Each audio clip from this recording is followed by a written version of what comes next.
이 아침 우리에게 주시는 하나님의 말씀 시편 89편입니다. 제 89편 에스라인 에단의 마스길. 내가 여호와의 인자하심을 영원히 노래하며 주의 성실하심을 내 입으로 대대에 알게 하리이다. 내가 말하기를 인자하심을 영원히 세우시며 주의 성실하심을 하늘에서 견고히 하시리라 하였나이다.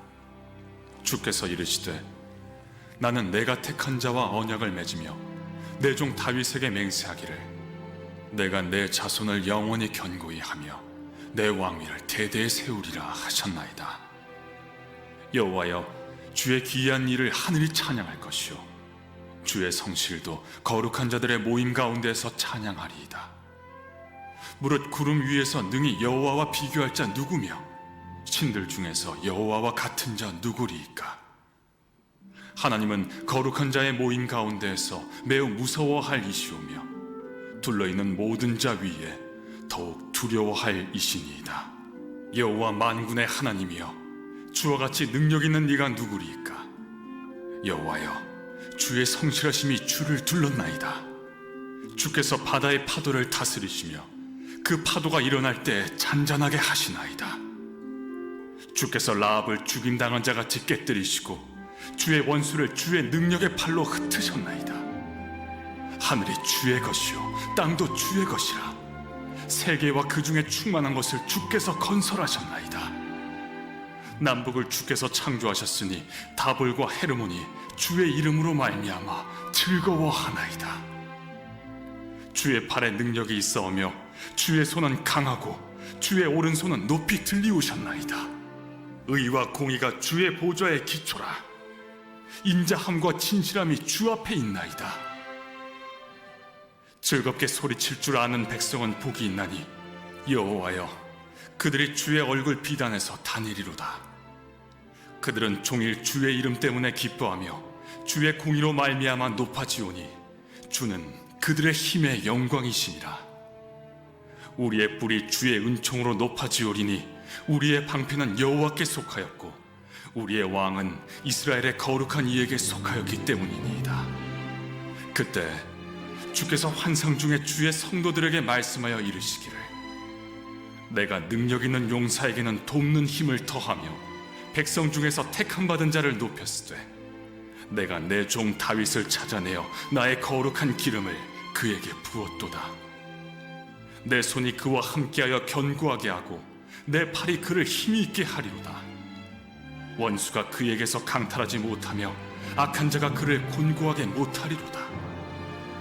내가 그의 앞에서 그 대적들을 박멸하며 그를 미워하는 자들을 치려니와 나의 성실함과 인자함이 그와 함께하리니 내 이름으로 말미암아 그의 뿔이 높아지리로다. 내가 또 그의 손을 바다 위에 놓으며 오른손을 강들 위에 놓으리니 그가 내게 부르기를 주는 나의 아버지시요 나의 하나님이시요 나의 구원의 바위시라 하리로다. 내가 또 그를 장자로 삼고 세상 왕들에게 지존자가 되게 하며 그를 위하여 나의 인자함을 영원히 지키고 그와 맺은 나의 언약을 굳게 세우며 또 그의 후손을 영구하게 하여 그의 왕위를 하늘의 날과 같게 하리로다. 만일 그의 자손이 내 법을 버리며 내 규례대로 행하지 아니하며 내 율례를 깨뜨리며 내 계명을 지키지 아니하면 내가 회초리로 그들의 죄를 다스리며 채찍으로 그들의 죄악을 벌하리로다. 그러나 나의 인자함을 그에게서 다 거두지는 아니하며 나의 성실함도 패하지 아니하며 내 언약을 깨뜨리지 아니하고 내 입술에서 낸 것은 변하지 아니하리로다. 내가 나의 거룩함으로 한 번 맹세하였은즉 다윗에게 거짓말을 하지 아니할 것이라.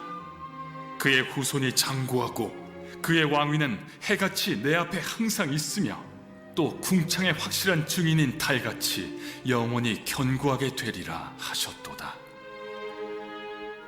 그러나 주께서 주의 기름 부음 받은 자에게 놓아사 물리치셔서 버리셨으며 주의 종의 언약을 미워하사 그의 관을 땅에 던져 욕되게 하셨으며 그의 모든 울타리를 파괴하시며 그 요새를 무너뜨리셨으므로 길로 지나가는 자들에게 다 탈취를 당하며 그의 이웃에게 욕을 당하나이다. 주께서 그의 대적들의 오른손을 높이시고 그들의 모든 원수들은 기쁘게 하셨으나 그의 칼날은 둔하게 하사 그가 전장에서 더 이상 버티지 못하게 하셨으며 그의 영광을 그치게 하시고 그의 왕위를 땅에 엎으셨으며 그의 젊은 날들을 짧게 하시고 그를 수치로 덮으셨나이다. 여호와여, 언제까지니까? 스스로 영원히 숨기시리이까? 주의 노가 언제까지 불붙듯 하시겠나이까? 나의 때가 얼마나 짧은지 기억하소서. 주께서 모든 사람을 어찌 그리 허무하게 창조하셨는지요. 누가 살아서 죽음을 보지 아니하고 자기의 영혼을 스올의 권세에서 건지리이까? 주여, 주의 성실하심으로 다윗에게 맹세하신 그 전에 인자하심이 어디 있나이까? 주는 주의 종들이 받은 비방을 기억하소서. 많은 민족의 비방이 내 품에 있사오니 여호와여, 이 비방은 주의 원수들이 주의 기름 부음 받은 자의 행동을 비방한 것이로소이다. 여호와를 영원히 찬송할지어다. 아멘. 아멘.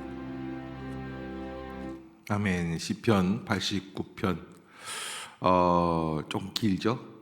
시편 89편은 아마 최근에 봤던 시편들 가운데 제일 긴 시편이 아닐까.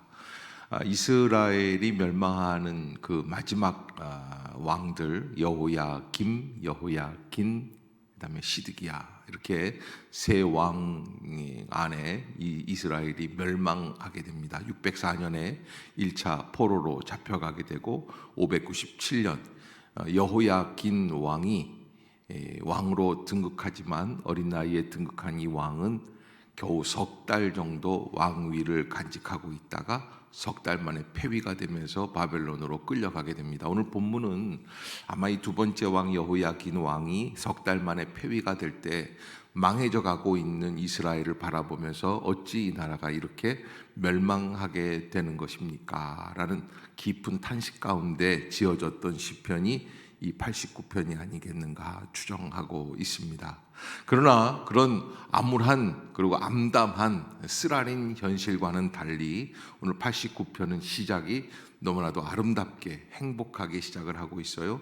내가 여호와의 인자하심을 영원히 노래하며 주의 성실하심을 내 입에 대대에 알게 하리이다. 내가 말하기를 인자하심을 영원히 세우시며 주의 성실하심을 하늘에서 견고히 하시리라 하였나이다. 이 오늘 시편 89편 1절부터 50절까지 긴 시편이지만 첫 부분들은 굉장히 명랑하고 밝고 아름답습니다. 근데 그 이유가 있습니다. 그것은 이 시편 기자가 현실을 바라보고 있는 것이 아니라 지금 시간은 뭐예요? 약속을 바라보고 있는 거예요. 하나님께서 다윗과 세워주신 약속, 아브라함과 세워주신 약속, 이 땅을 다시 회복시키시겠다고 하시는 분명한 약속. 그래서 하나님께서 이스라엘 백성을 애굽에서부터 인도해내시고 애굽에서부터 가나안 땅에 들어가게 하시고 그 가나안 땅에 나라를 세우게 하시고 이 모든 약속의 섭리를 볼 때 지금 있는 이 현실은 문제가 아니라는 것을, 그래서 약속은 현실을 뛰어넘는 능력이 있다라는 거예요. 그래서 구약, 신약도 마찬가지예요. 이 구약은 오래된 약속이고 신약은 예수 그리스도로 말미암아 새롭게 세워진 약속을 말하는데, 우리가 하나님 앞에서 어려운 현실을 살아낼 때에도 우리가 바라봐야 할 것은 무엇입니까? 새로운 약속 대신 예수 그리스도를 바라봐야 할 줄로 믿습니다. 우리가 하나님의 은혜 가운데 그런 은혜를 바라보면서 약속을 바라보면 암담하고 어려운 현실을 뛰어넘을 수 있는 은혜가 있다는 것이죠. 오늘 1절부터 38절 전까지 37절까지는 하나님께서 이스라엘 백성과 어떻게 약속하시고 어떻게 인도해 주셨는가에 대한, 하나님이 이스라엘 백성을 이렇게 인도해 주셨습니다. 이런 어려움 가운데서도 이렇게 인도해 주셨습니다. 여러분, 우리가 하나님 앞에서 어려움을 겪을 때 우리가 깨달아야 할 것은 어려움 속에서 있을 땐 지나간 과거의 은혜로운 순간들을 잊어버린다는 거예요. 그래서 잊지 말아야지 된다. 언약을 바라볼 때 우리가 하나님께서 우리에게 주시는 지금까지 이때까지 주신 그 모든 은혜를 잊지 말아라. 아멘. 여러분 꼭 기억하고 하나님의 은혜 가운데 이런 하나님이 우리에게 이런 은혜를 주시는구나 하는 것을 알아야지 된다는 거죠. 그러나 현실은 어떻습니까? 또 현실을 바라보는 눈도 잊지 말아야지 돼요. 그래서 38절 이후부터 지금 현실이 어떠한 현실이냐, 바벨론이라는 나라가 와서 604년, 397년, 597년, 마지막에 586년에 어떻게 됩니까? 완전히 멸망하게 되죠. 그런 안타까운 상황 속에서 하나님께서 이 백성을 어떻게 하실 것입니까? 참담한 현실을 바라보는 눈도 함께 갖고 있어야지 된다. 그래서 우리가 하나님 앞에서 이 고난과 고통을 어떻게 극복해 나가야 할까? 우리가 극복할 수 있는 길은 약속을 붙잡는 길밖에는 없다. 왜냐하면 하나님의 약속은 신실하시기 때문에 그렇다라는 거예요. 아멘. 여러분 꼭 그 약속을 붙들고 또 그 현실을 극복해 나갈 수 있는. 그래서 여러분 우리가 하나님 앞에서 고통 속에 있을 때 약속을 믿을 것이냐, 현실을 바라볼 것이냐라는 갈림길에 서 있어요. 히브리서 기자도 뭐라 그럽니까? 믿음의 주여 온전케 하시는 이인 예수를 바라보자. 아브라함이 하나님 앞에서 100세가 되어서 아들을 얻을 때에도 약속을 바라보아서 얻었습니까? 아니면 현실을 바라보아서 얻었습니까? 히브리서 11장에 보면은 아무리 믿음이 좋은 아브라함도 현실을 바라보면 약속이 이루어지지 않는다는 거예요. 하나님의 약속을 바라봐야지. 그래야 하나님께서 해 나가시는 거예요. 다 죽어서 완전히 없어져 갔던 몸뚱아리 같은 그 몸뚱아리에서 하나님은 이삭을 만들어 내시겠다라는 거예요. 그게 하나님의 약속이시다. 하나님의 약속은 위대하시고 놀랍고 아름다운 역사.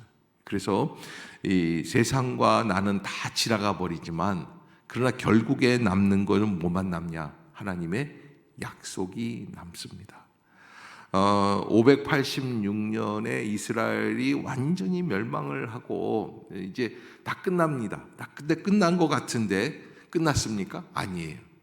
그로부터 이제 약 한 50년 지나가죠. 원래 이 607년서부터 604년서부터 시작하면은 70년째 하나님께서 이스라엘 백성을 다시 바벨론에서부터 포로로 돌이키시고 돌아오게 하시고 그 나라를 회복시키시는. 그래서 모든 것이 끝나도 하나님의 약속은 끝나지 않았다. 약속이 이루어질 때까지. 이 세상을 살아가면서 가장 중요한 것은 하나님과 우리와의 믿음의 약속입니다라는 거예요. 여러분들이 꼭 잊지 마시고 그 믿음의 약속을 붙잡을 수 있기를 주의 이름으로 축복합니다. 우리가 마지막 하나님 앞에서 구원 얻을 수 있는 것도 바로 그 약속이죠. 영접하는 자 곧 그 이름을 믿는 자들에게 하나님의 자녀가 되게 해 주시겠다고 하시는 그 약속. 나의 성품, 나의 행실, 나의 부족함을 다 뒤로 하고 오직 무엇만 붙잡자? 오직 하나님과 나 사이에 그 언약만 붙잡자. 이 언약은 어떤 언약입니까?